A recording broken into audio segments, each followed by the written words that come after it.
বাংলাদেশের বিনোদন জগৎটা অনেকটা ম্যাজিকের মতো। আর যিনি সাধারণ মেয়ের মতো ক্যামেরার সামনে দাঁড়ান, কালই তিনি হয়ে যান সোশ্যাল মিডিয়ার সেন্সেশন। তারকাদের তালিকায় উঠে আসেন শীর্ষে, আর এর সঙ্গে পাল্লা দিয়ে বাড়ে তাদের সম্পদ, বিলাসিতা আর আলোচনার পরিধি।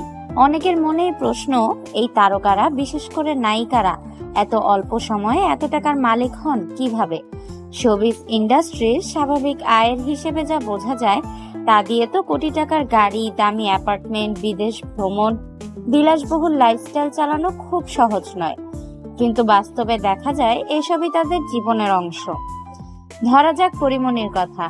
তার ক্যারিয়ার খুব একটা দীর্ঘ নয়, কিন্তু এই সময়ের মধ্যেই তিনি একাধিক গাড়ি, গুলশানে ফ্ল্যাট, দামি ব্র্যান্ডের পোশাক, জুতা, ব্যাগ দিয়ে আলোচনার কেন্দ্রবিন্দুতে।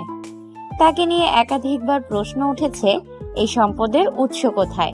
কেউ কেউ বলেন তিনি সিনেমার বাহিরেও বিভিন্ন ব্যবসায়িক মহলের সঙ্গে যোগাযোগ রাখেন, কারো পৃষ্ঠপোষকতা পান।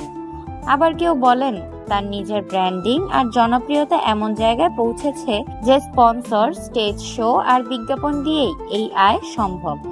অন্যদিকে বুবলিকে দেখা যায় ক্যারিয়ারের শুরু করেছিলেন সংবাদ উপস্থাপনার মধ্য দিয়ে, তারপর সিনেমায় ডেবিউ, আর এরপরই হঠাৎ বদলে যায় তার জীবনচিত্র। দামি গাড়ি, বিলাসবহুল ঘর, বিদেশে সন্তান জন্ম দেওয়া ইত্যাদি ইস্যুতে তার নাম বারবার এসেছে আলোচনায়। প্রশ্ন একটাই, এই আয়ের উৎস কোথায়? কেউ কেউ বলেন শাকিব খানের সঙ্গে সম্পর্কে থাকাকালীন তার ক্যারিয়ারে বড়সড় টার্নিং পয়েন্ট আসে।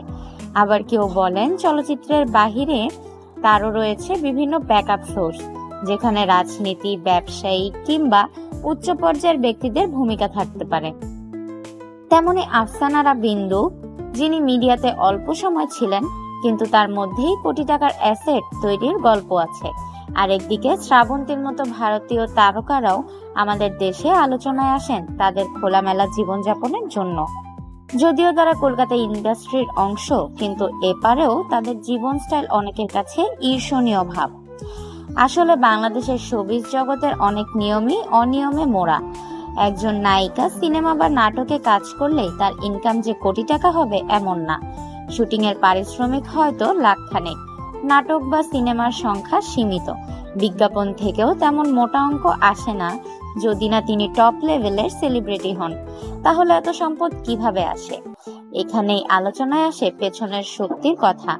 অনেকে বলেন বাংলাদেশের অনেক প্রভাবশালী ব্যবসায়ী, রাজনীতিবিদ কিংবা ধনীদের পৃষ্ঠপোষকতায় কিছু তারকার উত্থান ঘটে। কেউ হয়তো এক বা একাধিক ব্যবসায়ীর সঙ্গে ঘনিষ্ঠ সম্পর্কে জড়ান, আর তার ফলেই আসা যায় এত সহজে আর্থিক নিরাপত্তার জায়গায়।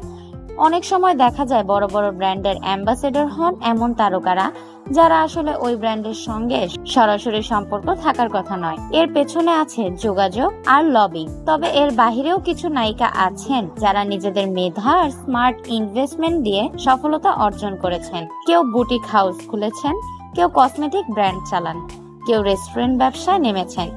ইনস্টাগ্রাম, ফেসবুক, ইউটিউব থেকেও আসে বিপুল আয়। Sponsored content, live sale, promotional ভিডিওর মাধ্যমে মাসে লাখ লাখ টাকা আয় করেন অনেকেই। তবুও সব আয় ব্যয়ের হিসাব মিলিয়ে দেখা যায় অনেক তারকার সম্পদের পরিমাণ তাদের কাজের পরিমাণের সঙ্গে একেবারে খাপ খায় না। সেখানেই উঠে স্বচ্ছতা, কর প্রদান, আয় উৎস প্রকাশের মতো গুরুত্বপূর্ণ প্রশ্ন। আসলে নায়িকাদের লাইফস্টাইল, ক্যারিয়ারের উত্থান পতন, বিতর্কিত সম্পর্ক সবকিছুই সাধারণ মানুষের আগ্রহের কেন্দ্রবিন্দু। এক একজন নায়িকার পেছনের গল্প এক এক রকম, কারোটা রূপকথার মতো, আবার কারোটা রহস্যে মোড়া। তবে প্রশ্নটা থেকেই যায়, নায়িকারা এত অল্প সময়ে আসলে কিভাবে এত টাকার মালিক হন?